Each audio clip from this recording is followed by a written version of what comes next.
நண்பர்களே, நீங்கள் பார்த்து கொண்டிருப்பது உங்கள் கௌசிகா ரிவ்யூ. சரி வாங்க வீடியோக்குள்ள போய் என்ன நடக்க போகுது அப்படின்னு சொல்லிட்டு பாத்தீங்கன்னா, நம்ம வெண்பா இருக்காங்களா, அவங்க வந்து தரமான சம்பவங்கள் நான் செய்ய போறேன். டேய் நீ எல்லாம் யாரு என்கிட்டே வச்சுக்கிட்டல, எங்க அப்பா கிட்ட இருந்து என்ன பிரிக்க பாக்குறியா மவனை? இதுக்கப்புறம் நீ வாயே திறக்க கூடாது. தாத்தா வாச்சேன்னு சொல்லிட்டு இவ்வளவு நாள் பொறுமையா போனா, மறுபக்கம் இந்த நிஷா அப்படியே என்கிட்ட இது இல்லையா அது இல்லையான்னு சொல்லிட்டு அப்படியே சும்மா மினுக்கிறா. அப்படியே எனக்கு எல்லாத்தையுமே கொடுத்துட்டு மாதிரி ஜெயில தானே வச்சுன்னுக்கிறீங்க, எல்லாரையும் சேர்த்து வச்சு அழிக்க போறேன் அப்படின்னு சொல்லிட்டு ஒரு முடிவில் இருக்காங்க. என்னடா பண்ண போறாங்க அப்படி அப்படின்னு சொல்லிட்டு பாத்தீங்களா, கரெக்டா நம்ம வெண்பா இருக்காங்களா, அவங்க ஒரு புள்ளைய கடத்தி வச்சுன்னு இருக்காங்க. கண்டிப்பா அதை நம்ம அப்பா கேஸ் சம்மந்தப்பட்ட குழந்தையா தான் இருக்கும். இந்த பொண்ணை காப்பாத்தினா அது மூலியமா நம்ம அப்பா காப்பாத்துறதுக்கு எந்த ஒரு வாய்ப்பு கிடைக்கும் அப்படின்னு சொல்லிட்டு நம்ம வெண்பா அப்படியே கியூட்டா ஸ்மார்ட்டா மூளையை யூஸ் பண்ணி அந்த இடத்துல வேலையை செய்யறாங்க. கரெக்டா எங்க இருக்காங்கன்னு எங்க எங்க எங்க சாவியை பாக்குறாங்க. சாவி கரெக்டா மேல இருக்கு. எட்டலை எப்படா எடுக்கிறதுன்னு சொல்லிட்டு பார்த்துட்டு அசாத நைஸா கியூட்டா கிட்ட போயிட்டு அப்படியே அலேக்காத எடுத்துறாங்க. எடுத்து அடுத்து என்ன பண்ண போறாங்க, அதுதானே எங்க எக்ஸைட்மெண்ட்டாவே இருக்கு அப்படின்னு சொல்லிட்டு பாத்தீங்கன்னா, ஆமாங்க அந்த பொருளை எடுத்துடுறாங்க. எடுத்த உடனே என்ன பண்றாங்க அப்படின்னு சொல்லிட்டு பாத்தீங்களானா, அங்க வேலை செய்யற அம்மா இருக்காங்கல்ல, அந்த அம்மாவை கூப்பிடுறாங்க. அந்த அம்மா வந்து அவங்களுக்கு தெரியாதெல்லாம் உள்ள இருக்கிறது. உடனே அந்த அம்மா என்ன பண்ணாங்கன்னு சொல்லிட்டு பார்த்தீங்கன்னா, எதுக்குமா அப்படின்னு கேட்குறாங்க. எதுக்கு என்னத்துக்கு இதை தான் கேட்பீங்களா, பஸ்டே நிஷா சொல்லிட்டு இருக்காங்க. வெண்பா எது கேட்டாலும் செய்யுங்க அப்படின்னு சொல்லிட்டு, அதனால வேற வழி இல்லாம சொன்னதை கேட்டு அந்த சாவியை எடுத்து கொடுத்துறாங்க. அப்படியே சும்மா வெண்பா போய் அலேக்கா திறந்து நிஷா வரதுக்குள்ள அந்த பொண்ணை கூட்டின வா தோழி போலாம் அப்படின்னு சொல்லிட்டு யாரு என்னன்னு கேட்குறாங்க. இந்த மாதிரி தேவசானம் எங்க பாட்டி பேரு, அவங்க வந்து நம்பர் 1 வக்கீல் அப்படின்னு சொல்லிட்டு சொல்றாங்க. ஓ அந்த தேவசனா ஒருவேளை கோர்ட்டுக்கு தான் போகணும்னு சொல்லிட்டு வெளியே போய் பாக்குறாங்க. திடீர்னு அரவிந்த் ஒரு பக்கம் நொண்டினே வராரு. என்னடா ஆச்சு அப்படின்னு சொல்லிட்டு பாத்தீங்கன்னா, கார் தான் ஆக்சிடென்ட் ஆயிடுச்சு, பிரேக் இல்லாம. இது முற்றிலும் காரணம் நம்ம ராஜேஸ்வரி தான். ஆனா ராஜேஸ்வரி தாயே நீ பண்ணதுதாமா கும்முடு உனக்கு. எப்படியோ நம்ம வெண்பா வெளியே வரவும் இவங்க வரவும் அடடடா என்ன ஒரு கோஇன்சிடென்ட். என்ன பண்றது ஏது பண்றதுன்னு சொல்லிட்டு தெரியாம முழிச்சிட்டு இருக்காங்க ஒரு பக்கம். அப்படியே சும்மா அரவிந்த் வந்ததும் அரவிந்த் பார்த்துட்டு ஷாக் ஆயிடுறாரு. யாரு வெண்பா இது அப்படின்னு சொல்லிட்டு, எங்க தாத்தா வந்து இவங்களை கிட்னாப் பண்ணி வச்சிருந்தாங்க, யாரு என்னன்னு சொல்லிட்டு தெரியல, அந்த பயத்திலேயே நானும் கூட்டின்னு வந்துட்டேன், ஒருவேளை தேவசேனான்னு சொன்னாங்க. ஓ இப்பதான் விஷயமா. உடனே மல்லிக்கு போன் பண்றாங்க. மல்லி எடுக்கவே இல்லை. உடனே தேவசேனா போன் பண்றாங்க.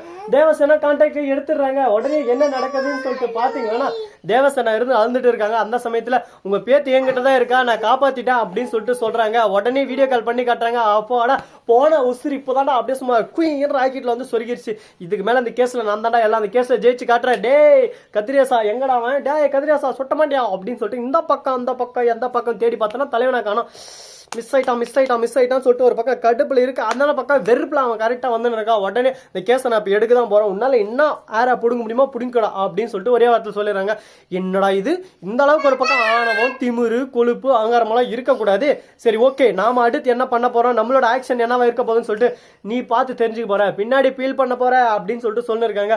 அதெல்லாம் ஃபீல் பண்ணியாச்சு ஆல்ரெடி அப்படின்னு சொல்லிட்டு நம்ம தேவசனா சொல்லிட்டு அந்த கேஸ்ல போய் வாதாடுறாங்க. அப்படியே மாஸ்க் கட்டுறாங்க. ஒரு பக்கம் தேவசனோட பேத்தி அந்த இடத்துக்கு வந்துடுறாங்க. வந்து ஜட்ஜ் அம்மா கிட்ட வீடியோ அதை போட்டு கட்டுறாங்க. இந்த மாதிரி கிட்னாப் பண்ணாங்க, அது பண்ணாங்க, இது பண்ணாங்க, என்னை வச்சுக்கிட்டு இந்த கேஸ்ல இவங்க எப்படியா ஜெயிச்சுன்னு பார்த்தாங்க. பாபா பிளாக் ஷிப் அப்படின்னு சொல்லிட்டு எங்க பாப்பா பாட்டு பண்ண இருக்கு. அதனால பாட்டு நல்லா இருந்தா கேட்டுக்கோங்க. நல்லா இருந்தாலும் கேட்டுதான் அவனும் வேற வழி இல்லை. சரி இந்த மாதிரி ஒரு பக்கம் போயிட்டு இருக்க மாதிரி பக்கம் என்ன நடக்குன்னு சொல்லிட்டு பாத்தீங்கன்னா, கதிரேசனுக்கு பயம் வந்துருது. ஒரு பக்கம் மேல கிட்னாப் கேஸ், மறுபக்கம் போர்ஜரி கேஸ் போட்ட சீன் எல்லாமே ஒரு பக்கம் சேர்த்து வச்சு அவனுக்கு குத்துங்க எஜமா குத்துங்கன்ற மாதிரி ஆப்பு வைக்க போதுங்க. என்ன பேசுறது ஏது பேசுறதுன்னு சொல்லிட்டு தெரியாம ஒரு பக்கம் திருவிழால காணாம போன மாதிரி முழிச்சுன்னு இருக்கப்ப நம்ம தலைவரை இதுக்கு தாங்க சொல்றது, எப்பவுமே நம்ம ஆடலாம், ஆனா ஆணவத்துல திமுல மட்டும் ஆடவே கூடாது. ஜெயிச்சிருவோம்னு சொல்லிட்டு அந்த அகங்காரமே இருக்கக்கூடாது. உன் பக்கம் நேர்மை உண்மை இருந்துச்சுன்னா கண்டிப்பா நீ ஜெயிப்பா. அப்படி இல்லையா வாழ்க்கையில தலைகில நின்றாலும் நீ ஜெயிக்க மாட்டா. அந்த அளவுக்கு ஒரு பக்கம் மக்கு சம்பராணியா போயாச்சு. இதுக்கப்புறம் என்ன பண்ண போறாங்க ஏது பண்ண போறாங்க, இது எப்படி கொண்டு போக போறாங்க அப்படின்ற ஒவ்வொரு விஷயத்தையும் நாம பார்த்து கண் கூட தெரிஞ்சுக்க போறாங்க. அது மட்டும் இல்லாம இன்னும் நிறைய இன்ட்ரெஸ்டிங்கான விஷயங்கள்லாம் நடந்துகிட்டு தான் இருக்கு. அது கூட இன்னும் நிறைய விறுவிறுப்பான தொடராக தான் நம்ம மல்லி தொடர் அப்படியே சும்மா டிக்குன்னு ரன் ஆகிட்டு இருக்கு. என்னதான் ரன் ஆனாலும் பிரச்சனையே இல்லடா. இந்த கேஸ்ல இருந்து விஜய் வெளியே வருவாரா வரமாட்டாரா, அந்த முக்கியமான விஷயத்தை ஃபர்ஸ்ட் சொல்லு அப்படின்னு சொல்லிட்டு கேட்குறீங்க. கண்டிப்பா இன்னைக்கு விஜய் வெளியே வந்துட போறாரு. இதுக்கப்புறம் அடுத்து நம்ம மல்லி இருக்காங்களா, அவங்களும் விஜய் சேர்ந்து ஒரு மிகப்பெரிய சாதனையை படிக்க போறாங்க. அதாவது நம்ம வெண்பாவுக்கு குட்டி தம்பியோ குட்டி பாப்பாவோ வேணும்னு சொல்லிட்டு ஆசைப்பட்டாங்க. அதுக்கேற்ற மாதிரி ஒரு ப்ராஜெக்டை தான் அடுத்து ஸ்டார்ட் பண்ண போறாங்க. பரவாயில்லையே நல்ல விஷயம் தான் அப்படின்னு சொல்லிட்டு பாத்தீங்கன்னா, ஆமாங்க நல்ல விஷயம் தான், இது ஒன்று நடக்க போகுது. அதே சமயத்தில் மறுபக்கம் என்ன நடக்குன்னு சொல்லிட்டு பாத்தீங்கன்னா, நம்ம ரஞ்சிதா இருக்காங்களா, அவங்க இதுன்னு ஒரு பக்கம் வந்து நம்ம அரவிந்த் காலில் விழுந்து, அரவிந்த் என்ன மன்னிச்சிருங்க, நான் எதுவும் தெரிஞ்சும் தெரியாம நான் பண்ணிட்டேன், இதுக்கு எனக்கு அந்த சம்மந்தம் இல்லை, எல்லாமே அவங்க சதி திட்டம் தீட்டிட்டாங்க. இதுக்கு எனக்கு எந்த சம்மந்தம் இல்லை, என்னை விட்டு போயிடாதுங்க, நீங்க என்ன விட்டு போனா என் மனசு தாங்காது, என் உலகம் இருந்துரும் அப்படி இப்படின்னு சொல்லிட்டு அழ ஆரம்பிச்சுறாங்க.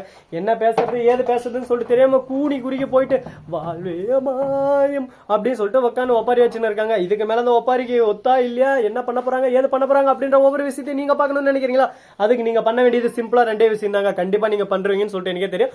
சோ நண்பர்களே, இந்த வீடியோ பிடிச்சிருந்தா லைக் பண்ணுங்க, கமெண்ட் பண்ணுங்க, ஷேர் பண்ணுங்க, டிண்டிங் மேல தட்டி விட்டு போங்க. அப்பதான் நான் போற அடுத்த வீடியோ உங்களுக்கு உடனுக்குடன் நோட்டிபிகேஷன் வந்து கொண்டே இருக்கும். மிக்க நன்றி. தேங்க்ஸ் ஃபார் வாட்சிங். Tata, see you. நன்றி, வணக்கம், வந்தனம், வருக தருக.